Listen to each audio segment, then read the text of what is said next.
Oke, apa karakteristik dari perilaku konsumen? Ada 3 karakteristik penting dari perilaku konsumen. Yang pertama adalah perilaku konsumen itu bersifat dinamis, artinya terus berubah ya. Kita tahu bahwa perilaku konsumen saat ini sangat dipengaruhi oleh sosial media, semuanya berubah. Bagaimana konsumen menentukan merek sangat berubah. Ya, mereka akan melakukan pencarian online dulu. Online menjadi sesuatu yang sangat penting, media sangat penting dalam mempengaruhi perilaku konsumen. Itu adalah salah satu perubahan-perubahan dinamika yang ada di perilaku konsumen saat ini. Yang kedua, karakteristik kedua adalah perilaku konsumen itu melibatkan suatu interaksi.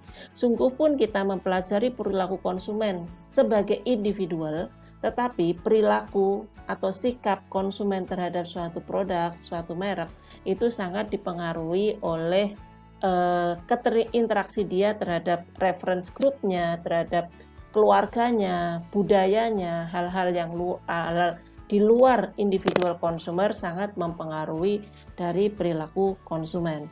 Yang ketiga, perilaku konsumen itu melibatkan suatu exchange. Jadi kita tidak hanya belajar atau melihat dari perspektif apa yang dibutuhkan dari konsumen, tetapi kita juga melihat apa yang seberapa atau hal-hal apa yang bersedia untuk dikorbankan oleh konsumen. Dalam misalkan adalah ketika kita melihat bagaimana behavior orang atau persepsi orang terhadap suatu produk, kita juga akan menilai tentang apa yang willingness to pay atau kesediaan konsumen untuk membayar suatu produk tersebut. Jadi exchange-nya juga kita akan lihat. Ini adalah chart yang penting. Ada 3 pendekatan tentang studi perilaku konsumen yang marketer saya pikir harus tahu tentang pendekatan-pendekatan ini supaya bisa melakukan studi dan bisa menggabungkan dengan tepat. Yang pertama adalah traditional approach. Traditional approach ini core-nya adalah psikologi dan sosiologi. Tujuannya adalah untuk melihat decision making dan perilaku konsumen. Ya, metode yang digunakan biasanya adalah eksperimen survei.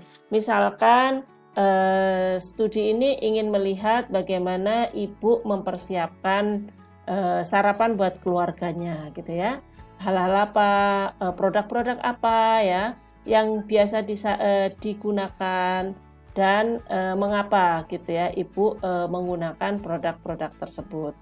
Nah, yang kedua, pendekatan kedua adalah kita sebut sebagai imperative approach. Ini core studinya dari antropologi. Tujuannya ingin melihat lebih dalam lagi meaning dari consumption tadi ya. Ini tidak bisa digunakan hanya dengan eksperimen atau kuantitatif gitu ya, tetapi harus dilakukan long interview, focus group atau observasi. Misalkan ketika ibu menyiapkan susu buat anaknya, kita ingin melihat apa sih sebenarnya meaning susu buat ibu itu apa gitu. Apa belief ibu tentang susu yang diberikan untuk anak gitu ya. Sehingga dalam penyusunan komunikasi konsumen bisa lebih dalam melihat attitude, belief, kemudian hal-hal apa yang mempengaruhi belief tersebut. Nah, pendekatan yang ketiga ini sangat menarik, kita sebut sebagai marketing science approach. Ini adalah pendekatan yang terkini di dalam studi perilaku konsumen. Kalau di 2 studi yang tadi kita melibatkan konsumen secara aktif gitu ya untuk ditanya. Ini kita sebut sebagai passive data. Jadi kita tidak bertanya kepada konsumen, tetapi kita mempelajari dari perilaku dia di sosial media, yaitu melihat dari ketiga ini core disiplin ilmunya adalah ekonomik dan statistik. Tujuannya adalah memprediksi perilaku konsumen dan pilihan-pilihannya dengan menggunakan math modeling dan simulation. Misalkan Anda pasti tahu ya, kenapa sih tiba-tiba Anda mendapatkan suatu iklan ya, baik ketika Anda membuka website atau melihat YouTube, tetapi iklannya itu tidak sesuai dengan website yang Anda lihat, tapi justru relate dengan apa yang barusan Anda ini ya, misalkan ya, Anda habis melihat Tokopedia, di Tokopedia Anda mencari sepatu, maka website Google sudah mendeteksi Anda bahwa Anda sekarang ini punya intensi untuk mencari sepatu. Maka ketika Anda ada di website apapun, maka iklan sepatu akan muncul. Nah, seperti itu adalah pendekatan untuk melihat perilaku konsumen dengan data-data pasif, data-data jejak-jejak digital yang sudah Anda tinggalkan di dalam sosial media atau di internet, dan diolah dengan menggunakan suatu algoritma tertentu sehingga bisa ketahuan gitu ya perilaku konsumen. Misalkan pemasar yang sudah sering jadi contoh untuk menggunakan pendekatan ini Netflix gitu ya.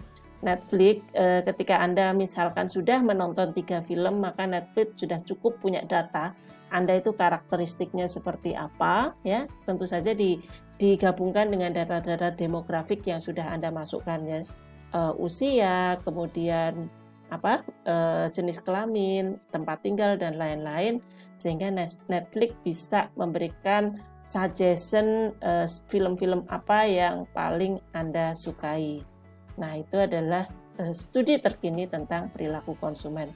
Nah, ini adalah chat terakhir. Mengulang di awal, kenapa sebenarnya rule perilaku konsumen di dalam marketing strategi.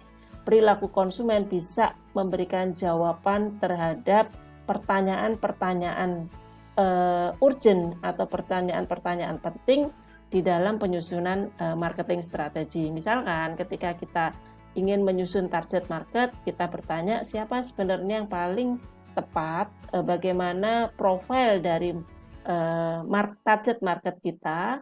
Nah, perilaku konsumen bisa digunakan untuk menjawab pertanyaan itu, termasuk fitur produk apa yang dibutuhkan oleh target kita, value apa yang dibutuhkan, value fungsional apa yang dibutuhkan, value simbolik apa, message yang seperti apa yang menarik buat target, berapa willingness to pay, di mana biasanya konsumen akan membeli, dan lain-lain. Anda bisa mempelajari list-list pertanyaan-pertanyaan yang biasa digunakan untuk menyusun strategi pemasaran yang sudah kita stage di modul Anda.